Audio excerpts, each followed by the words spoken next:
Hi guys, আসসালামু আলাইকুম। Welcome to my hero cooking house.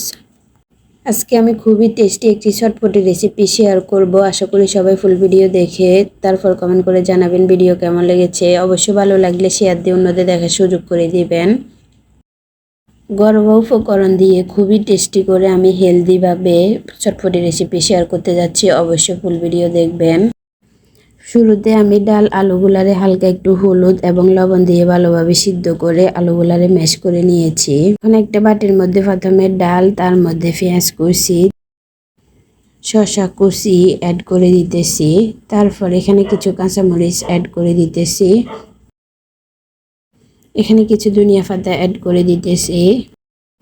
তারপর এখানে আমি চিলি ফ্লেক্স দিয়ে দিচ্ছি। 5 টিস্পুনের মতো এখানে আমি টক ইউজ করতেছি। এখানে আমি তেঁতুলের টক অ্যাড করেছি। এখন আমি সব উপকরণ ভালোভাবে মিক্স করে নেব।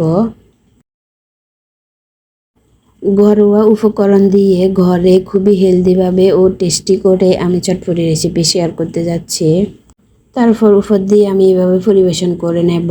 এখানে আমি কিছু ফুচকা ভেজে নিয়েছি আর উপর থেকে দিয়ে দিচ্ছি। আর এখানে ডিম গ্রেট করে দিয়ে দিচ্ছি। ঘরে বানানো জিনিস এমনিতে অনেক হেলদি হয়। বাহিরের গুলো অস্বাস্থ্যকর, তারপরও খেতে অনেক ভালো লাগে। তবে ঘরের জিনিস অনেক হেলদি হয় আর অনেক টেস্টিও হয়। তো আমার রেসিপি কেমন লেগেছে অবশ্যই কমেন্ট করে জানাবেন। সবাই ভালো থাকুন। আল্লাহ হাফেজ।